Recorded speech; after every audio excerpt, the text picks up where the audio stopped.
بسم الله الرحمن الرحيم. الحمد لله وصلوات الله وسلامه وبركاته على رسول الله محمد وآله المهتدين بهداه من الصحب والأزواج والقرابة والتابعين لهم بإحسان إلى يوم لقاء الله. منیش بەخێراتنی هەموو لایەک دەکەم بە تایبەتی میوانە بەڕێزەکان بەرپرسانی کەلار و گەرمیان و دەوروبەری. هەروەها زۆر خۆشحاڵم بە دیداری ئەو وەرزشوانە ڕوحسووکانە ئەو براگەنجانە و سوپاس و دەسۆشیشم هەیە بۆ مەکتەبی کاروباری وەرزشی بە تایبەت برای بەڕێزمان مامەستا کۆچەر و ستافەکەی و هاوکارانی لەسەر سازدانی ئەم مەراسیمەوە لەسەر کۆی زم و زۆڵ و چالاکیەکانیان لە بواری وەرزشدا. من لەم کاتەدا کە دیاری کراوە دەمەوێت چەند شتێکتان عەرز بکەم. یەکەم ئەوەیە کە ئیسلام وەکو کاڵای باڵای ژیان ئاینێک خوا سوبحانە وتەعالا لە سەروی حەو ئاسمانەوە بە کامڵ ناوی هێنابێ ئەلیەومە ئەکمەلت لەکم دینەکم، ئەمڕۆ ئاینەکەتان بۆ تەواو کردوون، کامڵم کردووە. ئاینێکی تێر و تەواو و کامڵ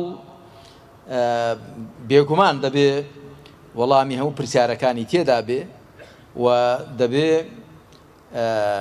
هەموو لایەنەکانی ژیان بگرێتەوە. ئەوە کە مرۆڤ خاوەنی جەستەیەکی ساغ بێ بەستراوەتەوە بەوە کە دەبێ حەقی جەستەی بدا، وەکو پێغەمبەر صلی الله عليه وسلم لە فەرمایشتێکێدا دەفەرمێ ئین لیجەسەدیکە عەلەیکە حەقا، جەستەت مافی لەسەرتە، وەکو لە صەحیح بوخاری موسلیم داهاتوو. یەکێک لە مافەکانی جەستە ئەوەیە کە مرۆڤ ئاگای لە جەستەکەی بێ بەهۆی نەجوڵان و سستی و خاویەوە ئەو لیاقەت و کەفاعەتەی کە خوای پەروەردگار بەستروش تێدا داناوە لە دەستی نەدا، چ لە ڕووی پەیکەری ئێسچیەوە، چ لە ڕووی سووڕی خوێن و هەناسەدان و خواردن و خواردنەوە هەرزکردن و هەموو جم و جۆڵ و چالاکیەکان. ئەویش بەوە دەبێت کە بیجۆڵێنێ کاتی خۆی، وەکو من لەو نامیلکەی وەرزش و هەڵسەنگاندنێکدا باسم کردووە. کاتی خۆی مرۆڤ زۆر پێویستی بەوە نەبووە کە بە تەکەلوف خۆی بجۆڵێن، چون هەر بە سروش گیانەکەی هەمووی جۆڵە بووە. بەڵام ئێستا بەهۆی بەرەو پێشچوونی تەکنۆلۆژیاوە کە تەکنۆلۆژیا وەکو چۆن دیوێکی ئەرێنی هەیە ژیانی بۆ خەڵک ئاسان کردووە، بەڵام لایەنی نەرێنیشی هەن. ئەویش ئەوەیە کە جوڵەی لە مرۆڤاندا نەهێشتووە، جوڵەی لە ژیاندا کەم کردوێتەوە. بۆیە دەبێ قەرەبووی ئەو بێ جوڵەیە بەوە بکرێتەوە کە ئەو وەرزشانە ممارەسە بکرێت، هەر کەسە بە پێی خۆی و هەر تەمەنە بە شێوەی خۆی. پێغەمبەری خاتەم صلی الله عليه و آله وسلم زۆر گرنگی داوە بەوە کە هاوڵانی بەڕێزی خوالیان ڕازی بێ و موسڵمانانی شوێن کەوتووی خاوەنی لیاقەت و لێوەشاوەی جەستەیی بن.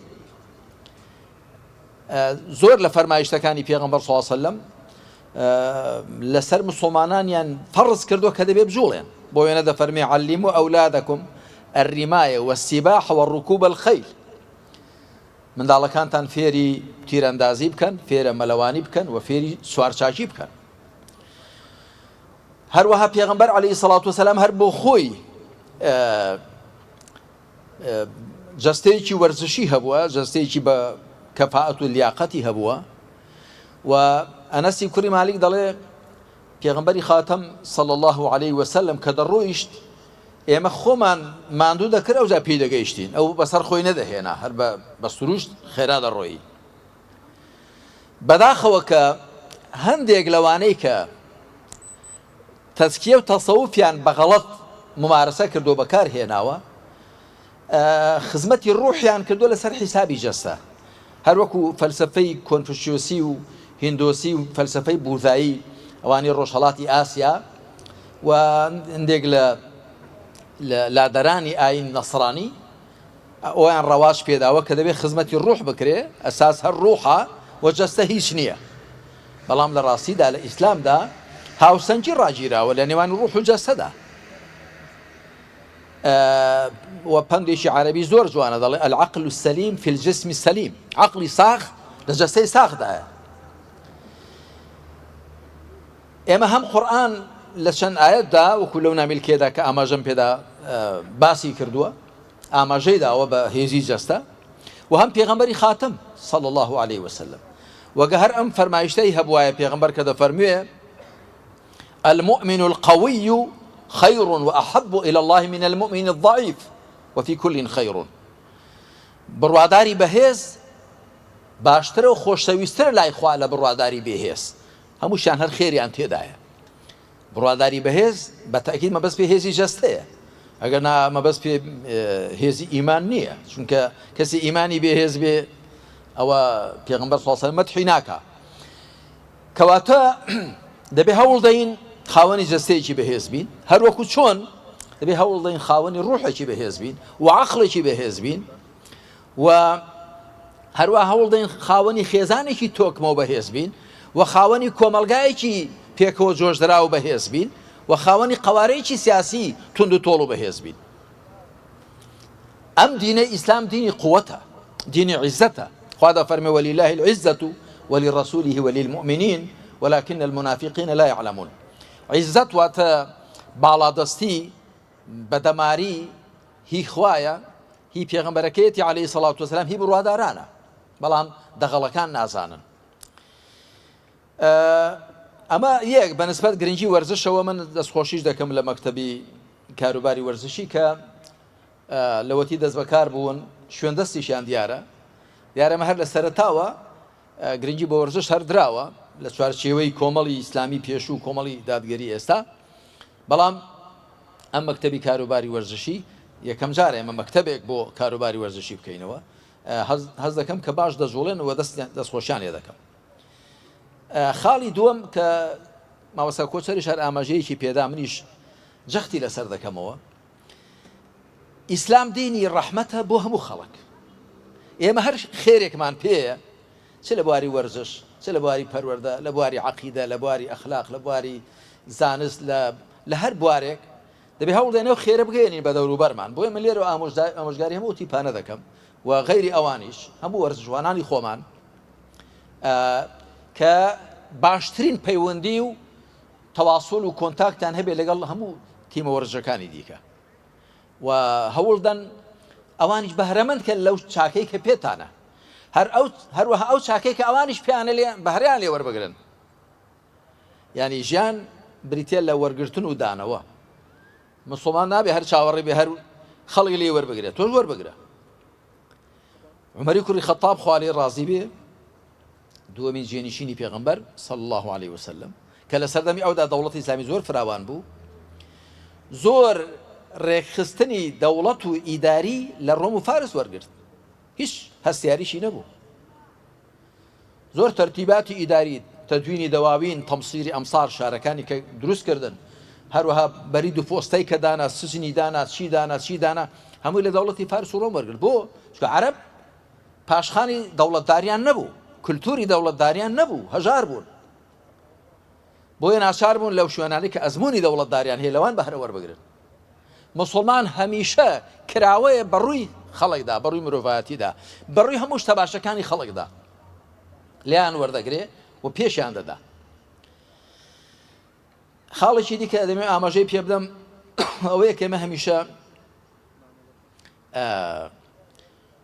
وەرزش و هەر چالاکێکی دیکەی خۆمان، لە چالاکی سیاسی، ئابووری، دیبلۆماسی، کۆمەڵایەتی، هەرگیز ئەوانە دانابڕین لە ئیمان و عەقیدە، لە شەریعەت و لە بەندایەتیەکە بۆ خوا دەیکەین، ئەوانە هەمووی تێکەڵکێشن. ئێستا مرۆڤ دەتوانێت ڕوحەکەی لەوێ لەولا دانێ و جەستەکەی لەولا و عەقڵەکەی لەولا و نەفسەکەی لەولا، نەخێر، پێکەوەی مرۆڤ بە هەمووی مرۆڤە، بە ڕوحیەوە، بە جەستەیەوە، بە عەقڵیەوە، بە عاتیفەیەوە، بە هەموویەوە، ژیانیش بە هەموو شتەکانەوە ژیانە. بۆیە ئێمە دەبێ هەوڵ دەین کە لە هەموو ڕۆکانەوە بتوانین ئەسپی خۆمان تاو دەین و هەستیاریشمان نەبێ، وەکو گوتم، بە وەرگرتنی شتی باش لە هەر کەسێکەوە وەگەیاندنی شتی باش بە هەر کەسێک. خاڵێکی دیکە ئاماژەی پێدەمەوەی کە قەتەر لە هەفتەکانی ڕابردوودا شتێکی گرنگی کرد بە بۆچوونی من شوێنی ئەوەیە کە هەڵوەسەی لە بەرامبەردا بکەین و لە مناسبەتی دیکەژە باسم کردووە و پەندی لێ وەربگیرێ. قەتەر دەوڵەتێکی سکەیە، ژماری دانیشتوانی ملیۆنێک نابێ، بەڵام خەڵکی دیکەی غەوارەی زۆر تێدایە. بەڵام قەتەر لەگەڵەوەدا کە قەبارەکەی گچکەیە شتێکی زۆر گەورەی کرد کە دیارە میوانداری مۆندیالی کرد ساڵی 2022 و ژێرخانێکی ئابووری زۆر گەورەی بۆ ئامادە کرد و زەمینە سازێکی زۆر باشی بۆ کرد کە جێی سەرسامی خەڵکی دیکە بوو. ئەوە هەمووی بەجێ خۆی.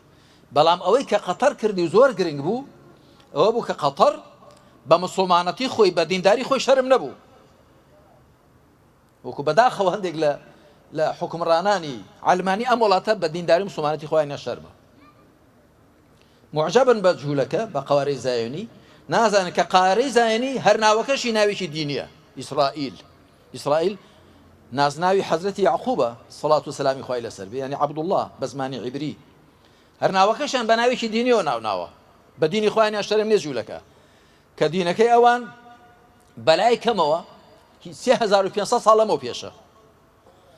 ئیسلام کۆتا بەرنامەی خۆیان بۆ بەشەریەت بۆ مرۆڤایەتی، کەسی جوولەکە بە دینە تێکدراوەکەی خۆیانیان شەرم نییە، قەوارەکەی خۆشیانیان بە ناوی دینەکەیان و ناوناوە، ئەوانی ئێمەش هەموو ڕۆژێ بانگ دەکەن دەبێ دین لە دەوڵەت زیاد بکەینەوە. کاکە زیاد کردەوە بۆیە ماڵەت بە قوڕێژیراوە، زیاد کردەوە بۆیە پڕ بۆ لە گەندەڵی و ستەم و خراپە، بۆیە هەر ڕۆژە بانگە شتێکی خراپ دەکرێت، ئەوە دینت لێدار نییەوە. جا قەتەر شتێکی گرنگی کرد کە ڕێگری کرد لەوەی کە بانگەشە بۆ شتی خراپ و قێزەون بکرێ و زۆریش فشاری بۆ هێندرا بە پێی زانیاری من، بەڵام ملی نەدا تینا ئەمە دەوڵەتێکین و ئەمە بەشێکی لە مسلمانان و وڵاتێکی مسلمان نشینین و بە پێی کللتوری خۆمان و دین و عەقیدەی خۆمان شتەکانی خۆمان دەکەین و ئەوە ڕێی لێ نەگر کە باشترین مۆندیال بەڕێوەبەرێ بە ئیعتراف و دانپێداهێنانی فیفا و ئەوانی کە سپۆرن لە بواری وەرزشیدا باشترین مۆندیال بەڕێوەچوو لە هەموو ڕوێکەوە. گرژی تێدا نەبوو، لە زۆر جاران خەڵک چەندان خەڵک لێکدیان کوشتووە، گرژی تێدا نەبوو، ناڕەحەتی تێدا نەبوو، خەڵکی ممارەسە شتەکانی خۆی دەکرد لە جەوێکی ئازاد و هێمن و ئارامدا و لە جەوێکی پڕ ئاسانکاریدا. ئەوانەی کە چوون بۆیە برادێکمان چوو بۆیە دەگو هەرچی پاس و شەمەندەفەر و هاتۆ چە هەمووی بە بەلاش بوو، زۆر بە ئاسانی لێوێ دەچووی بۆیە لێوێ دەچووی بۆیە. کەواتە ئەمە ئەو دەرسەی لێ وەردەگیرێ کە ئێمە پابەندیمان بە دینەکەمانەوە، پارێزگاریکردنمان لە ڕەسەنایەتی ئیمانی و ئیسلامی خۆمان ڕێمان لێ ناگرێت کە بەرەو پێشەوە بچین، لە بواری وەرزشدا بەرەو پێشەوە بچین، لە بواری سیاسیدا، لە بواری ئابووریدا، لە بواری کللتوریدا، لە بواری فیکریدا. وەکو چۆن لە ڕابردوودا دەوڵەتی ئیسلامی کە نیوەی دنیای ئێستای لەژێردا بووە، چ لە سەدەمی ئومەویەکان و دوای خلافی ڕاشید و عەباسیەکان و عوثمانیەکان، بەڵام سەرچاوەی گەیاندنی دادگەری و زانست و برایەتی و تەبایی و هەموو بەها بەرزانە بوون بە مرۆڤایەتی و دین ڕێی نەگر بوون کە لەگەڵ هەموو نەتەوەکاندا کۆنتاکت و تەواسولیان هەبێ و لیان وەربگن و پێیان بگەێنن. من کۆتا قسەمەوەیە کە ئێمە دەبێت زۆر سپاس و ستایشی خوا بکەین کە هیدایەتی داوین بۆ ڕاستەڕێیەکەی خۆی. برا خۆشەویستەکانم، ئەو ڕاستەڕێی خوا کە لە قورئان و سونەتدا بەرجەستەیە لە فەرمایشتی خوا و لە ڕێبازی پێغەمبەری خوادا صلی الله علیه وسلم، ئینسان تا نەچێتە دەرەوەی کۆمەلگای مسڵمان قەدرێ و نعمەتە باش نازانێ. دەزانن لە ڕۆژ ئاوا کە خەڵکێکی زۆر پێیان معجەبە، دەزانن خەڵکێکی زۆر هێ نازانێ بابی چییە، خێزانی نییە، خێزانیان هەڵوەشاوە، ڕەوشتیان داڕووخاوە،